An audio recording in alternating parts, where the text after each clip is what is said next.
you know you're in for a treat. If you've not seen them before, you're in for a treat. Okay? Give a nice warm welcome, Glenn John. Good evening, ladies and gentlemen. Tonight, I mean, if for those of you last week, you may have seen me do. I think there's a sound problem somewhere. That's it. I'll keep talking. That's it. That's better. Cheers.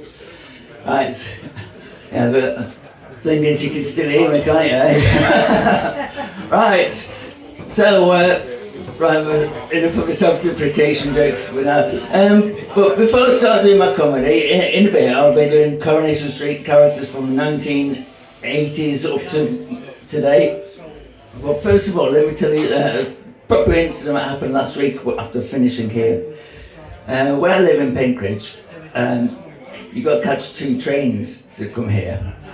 And getting the train from here to Stafford was fine, but when we got on the train from Stafford that takes you to Birmingham, New Street, well, the thing was, on the way, the sound pops. Hold it a bit closer.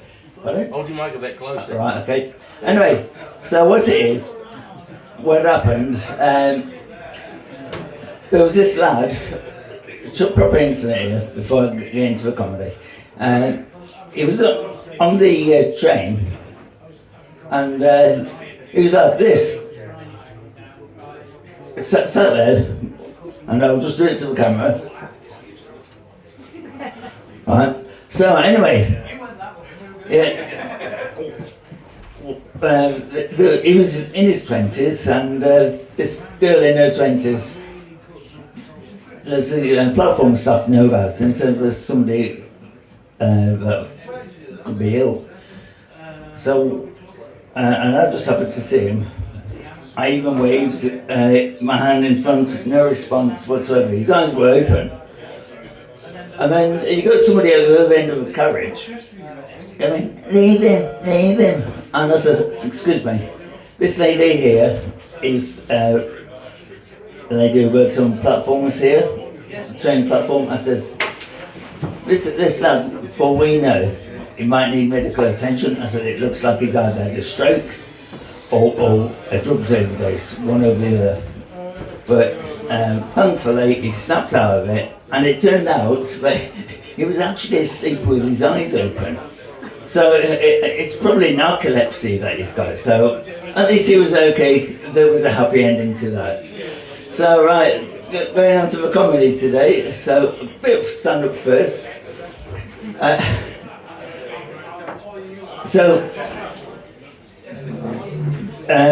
Right, what had happened? I went to the doctor's, and I says, you know, it hurts when I do this, but when I'm doing that, that's fine. He said, well, just do that. You know, this should be told as Tommy Cooper, shouldn't it? Just do that. And he says, well, there's nothing wrong with your arm. He says, just touch the table. So I touched the table. He says, you break your finger. So anyway, this, yeah, so tonight I'm going to be doing Christopher Walken, which is a new impression for you. So Christopher Walken, before I do the Coronation Street characters. So Christopher Walken just sounds like this, doesn't it? Well, here we are. I'm so happy to be here. It's wonderful. And, you know, I'm Christopher Walken. You know, you may have seen me get my brain blown out in the movie The Deer Hunter, playing Russian roulette. Well, there you go. There's a moral to be learned from that. Don't play Russian roulette. Especially if Anton Deck revives that TV show of the same name. So, that's me, Christopher Walken, and I hope you've enjoyed my company. Okay, so that's that one. So, My mouth's going a bit dry, so hang on.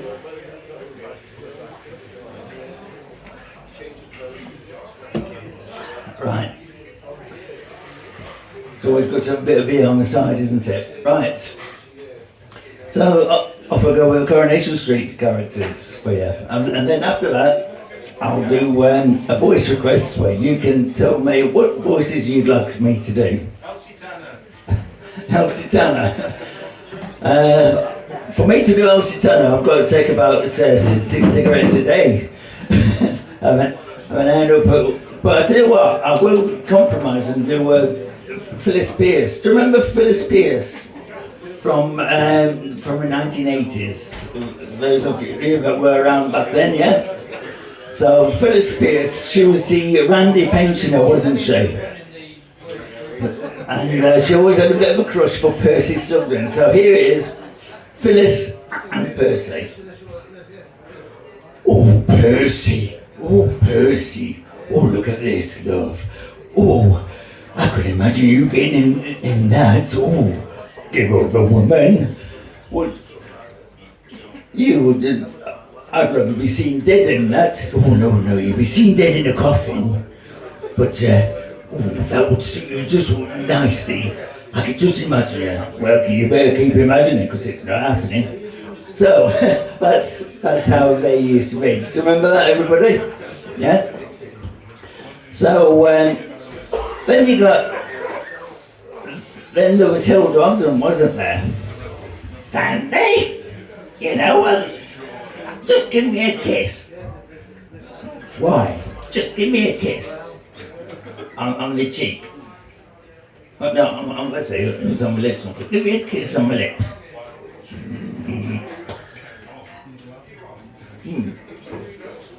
That's lipstick. What's that taste like? Woman, Stanley. Woman. So there you go. That was Stan and Hilda Ogden. And of course, going back there was, do you remember Deirdre? Deirdre Barlow, she got married again to Deirdre Rashid. You know, she became Deirdre Rashid, didn't she? So this is her as Deirdre Barlow. And there's two versions of this, because there's the one back in the 80s where Mike Baldwin used to hang around and they, you know, warning him off away from her daughter, you know, and she'd say, Mike Baldwin, you stay away from Tracy. Stay away from Tracy, will you? And then there was that one where she became the Weatherfield one, wrongfully jailed. I didn't do it. I didn't do it. So there we have it. And then of course you've got Jack and Vera. Can you imagine it in the cabin with Mavis Riley, or Wilton as she later became? Oh, and so here it is, Jack and Vera Duckworth in conversation now with Mavis. Mavis, if the only birds I want Jack to be messing about with are those pigeons that's in the garden shed. Those are the only ones I want him to mess about with. If he messes about with any other birds, I shall have to castrate him with a kitchen knife and hand them over to him for earrings. He'll probably think they're my earrings anyway. Give over, Vera, give over, you know. Give over, Vera. So, what do you think about the Mavis? I don't really know, Jack. I'm more worried about Derek hanging about with Norris. Did somebody call me? I'm Norris Cole from the cabin. I'm just having a bit of trouble with Dirk. Anyway, there you go. And of course there was I mean, we're coming out of a more modern day era. Do you remember Fred Elliott? I say, do you remember Fred Elliott, yeah? Fred Elliott, the butcher, and his son, who for a long time Ashley didn't realise that he was his dad, did it, right? And eventually it came out that. So, this is when he used to call him Uncle Fred. So, here we go. It's the butcher's shop scene, and it had a good laugh last time I did this here. So here it is. For those of you who've never seen this bit, you're in for a treat. Now, Ashley, I say straighten your sausage, Ashley. Straighten the sausage and make it presentable for a customer.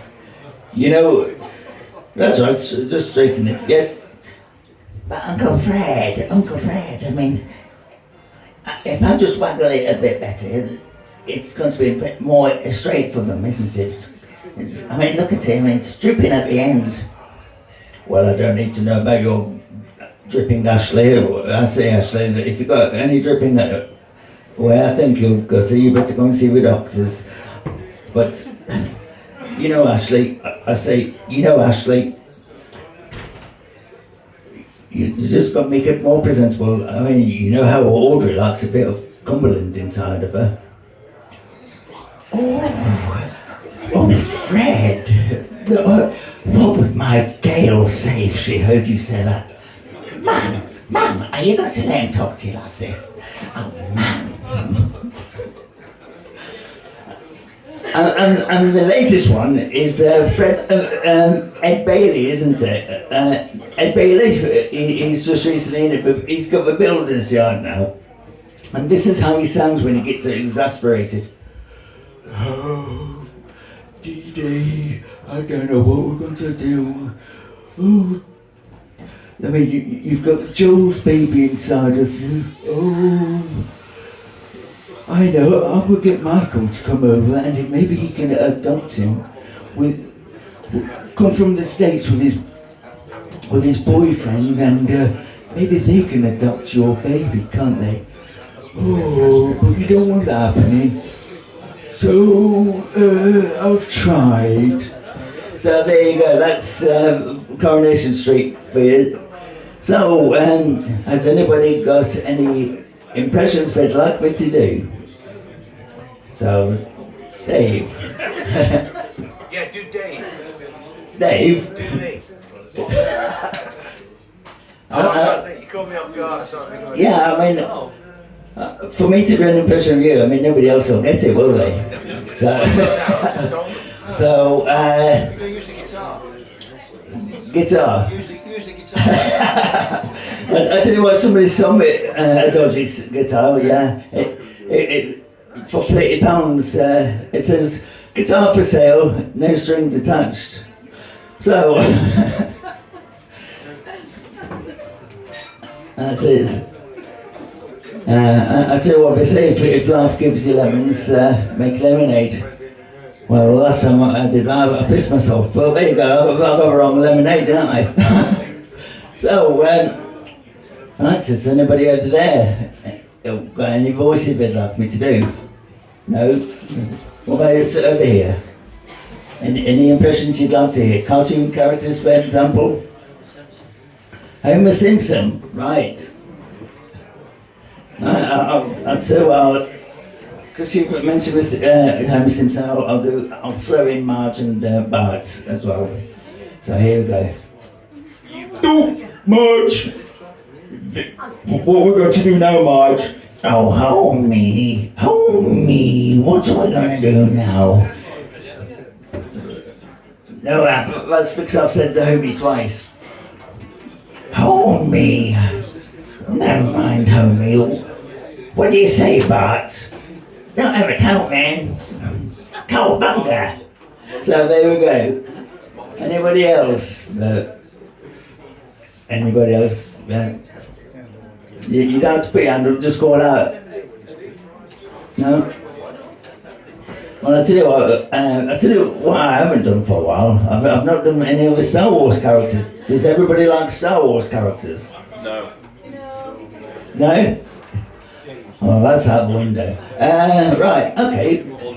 How's about Family Guy? I mean, I did some Family Guy impressions last week. Does anybody watch Family Guy? Would anybody like Family Guy impressions? Any? So I'll take it. For it. Yeah, Go on. Any, just pick one. Anyone, right? Anyone. How's about Peter Griffin? Yeah, everybody can do Peter Griffin, can't they? If they just sound like this, you know. Yeah, Peter Griffin, and oh, please, Peter. Oh, here comes trouble now. It's my wife, Lois. Well, I mean, not in front of Stewie. You've just been mean to you, wretched woman. You wretched flame-haired woman, yes. I'm just sat here minding my own business, playing with Rupert, my teddy. And, yes, some people might see that as a euphemism, but I'm a baby, remember? So I don't know what a euphemism is. So there we go, that's that. Anybody else with any more impressions that would like me to do? Scooby-Doo, perhaps? Herbert the Pervert. Well, I did Herbert the Pervert last week, but just for you, Rich. He likes his perverts, he does. He likes Herbert the Pervert. That's a character from Family Guy. So he's implied to be a paedophile, isn't he? So, I mean, like I said last week, I don't like paedophiles. I like to take a piss out of them because that's what it's a way of thinking, isn't it, that you need to take a mickey out of. So, here we go. Herbert the Pervert. And just for you, I'll do it about ways with Chris Griffin. And he's just finished reading a bedtime story for Chris. And they all lived happily ever after. How's about that, Chris? Mr. Herbert, are you a pedophile? So there you go. And that was actually from an episode of Family Guy. So I shall wrap up for this week, and next week I haven't yet planned what I'm going to be doing next week, but you never know. Keep your eyes peeled. And I don't know what you're doing with a peel in your eye, but there you go. I'll stick to peeling potatoes. So until next week, I'll be back.